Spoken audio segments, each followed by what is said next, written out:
Masih di ucapan Imam Syafi'i yang tertulis di kitab Tibun Nabawi Ibnul Qayyim,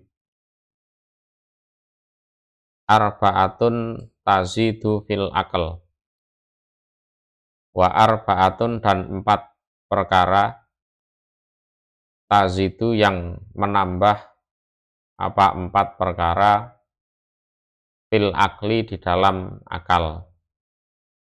Jadi 4 hal kalau ini dilakukan, insya Allah orang itu tambah pinter, akalnya bertambah, tambah pinter. Yang pertama adalah tarkul fudul, meninggalkan yang berlebihan.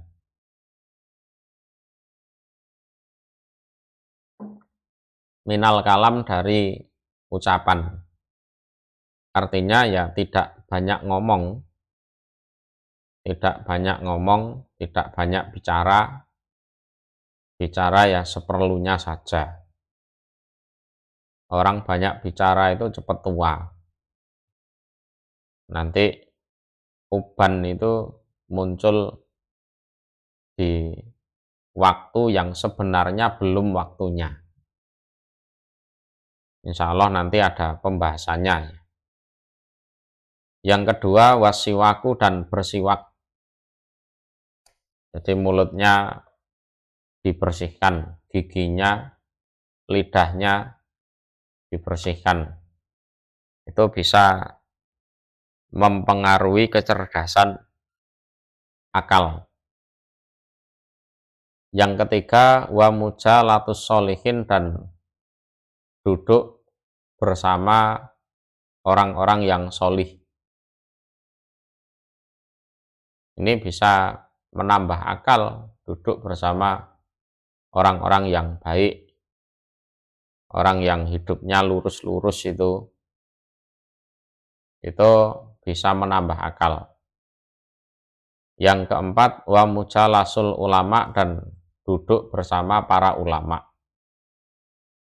Yes, walaupun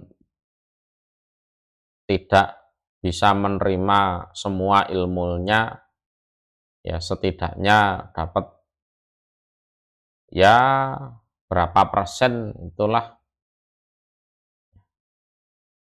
Jadi kalau bergaul dengan orang baik, nanti ketularan baik, termasuk akalnya ya meningkat.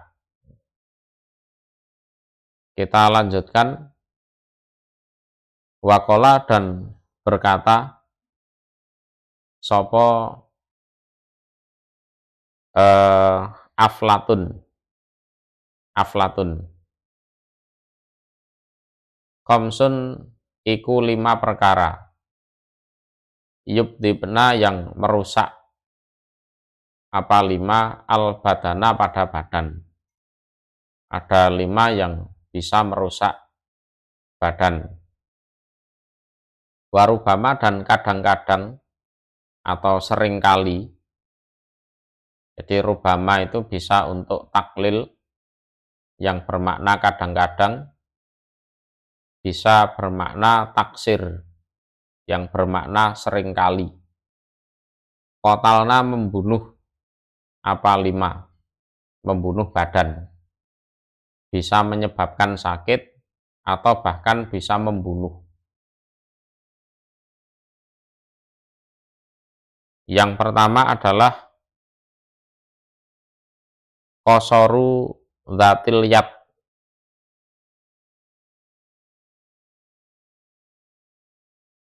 Jadi pelit yang terjadi pada orang yang mempunyai tangan. Artinya kaya. Jadi dzatil yad itu maknanya mempunyai tangan, maksudnya kaya. Cuma dia pelit. Jadi kisoru dzatil yad, pelitnya orang kaya. Itu bisa membunuh dia, itu merusak badannya. Kenapa? Karena yang dimakan itu ada hak orang lain. Ya, dia memakan hak orang lain.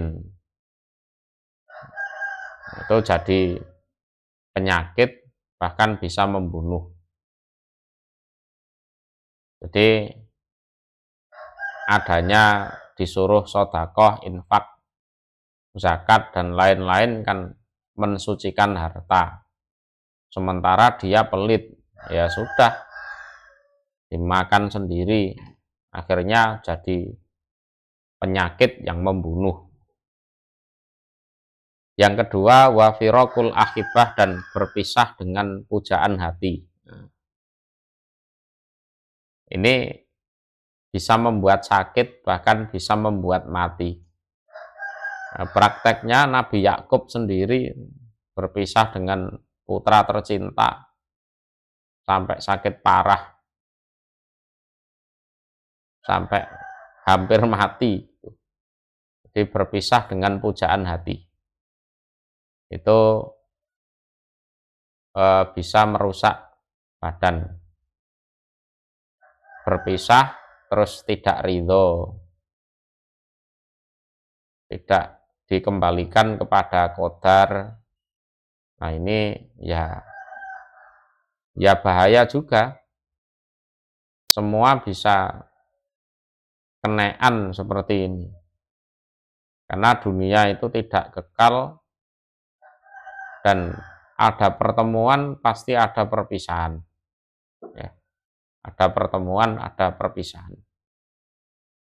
Ya, entah ini istri, entah suami, entah anak, entah orang tua, entah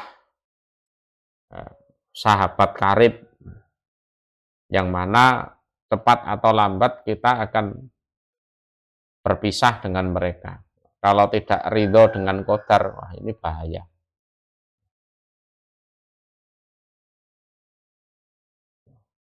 Itu yang kedua. Yang ketiga adalah watajar ru'ul magoyid. Tajaru'ul magoyid itu ya sering menahan kemarahan. Sering menahan kemarahan. Artinya tidak bisa mengendalikan emosi. Dikit-dikit mangkel, dikit-dikit marah, dikit-dikit kecewa, dikit-dikit sakit hati,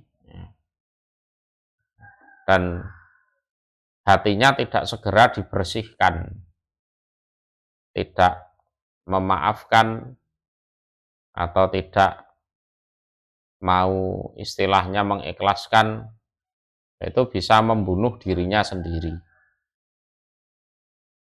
Yang keempat, waradun nushi, dan menolak nasihat. Wes bodoh dituturi angel. Wadhahku dawil jahli, dan menertawainya orang bodoh bil ukola, terhadap orang-orang yang punya akal. Ini bodoh tidak menyadari kebodohannya sehingga merasa pinter.